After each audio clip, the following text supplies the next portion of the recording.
Blind Guy TV, and we're back again, this time with something completely different. For many years, about 10 years ago, I spent 3 years with a friend called John, who helped me build this flight simulator. And what's really interesting about this is that it's all moving. It's got wheelchair motors underneath. It's based on a big spring, big coil spring underneath, so it can move a bit like one of those rocking horses in school playgrounds. That's what gave me the idea. And it's got pulleys and all sorts, and it's linked up to 4 computers. There are projectors, which was my idea. This is Perspex, but with silk material in between the 2 layers of Perspex. So the projectors don't project outwards, they project inwards. So when you're in the cockpit, you can see the scene, perfectly seen inside that window, in the windscreen, in the other window. So it's got 3 projectors facing it. If I open the door here, oh, a Rolls Royce, isn't it? That's the bit dirty because it's been stood in a barn for 10 years. But this is all the instrument panel, and every single switch and dial works perfectly as it would in a real aircraft. So for those who know flying, it's got an ILS, a VOR, a DME. A DME is distance measuring equipment, which tells you how far away from the airfield you are. It's also got a GPS. If you look on top of over there, it's got a GPS for those who don't like using radio navigation aids. It's got a 2-place intercom. It's 2-seater. It's even got a heater. All right, it's even got a heater. And John painted all this with me, but basically I built it all and built all the movement mechanism underneath.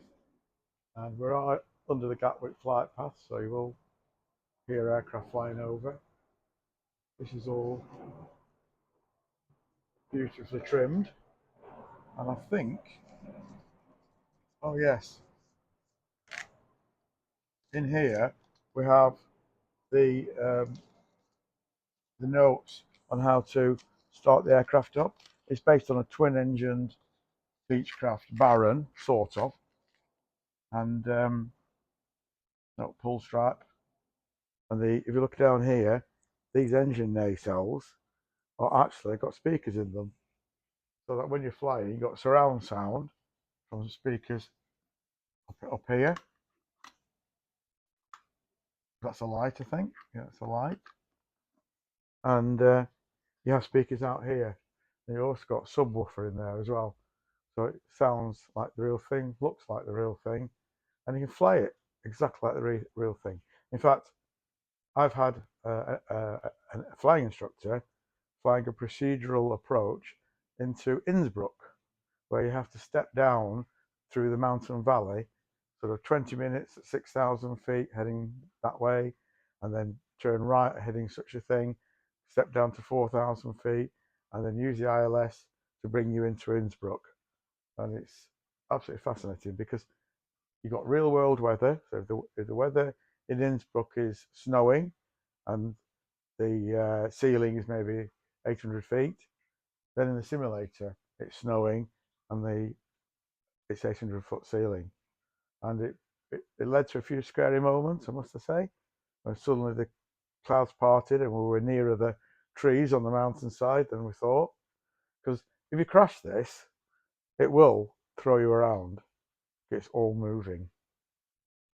So we're unfortunately having to remove it from this barn in our old house in Surrey and take it with us back to Wiltshire.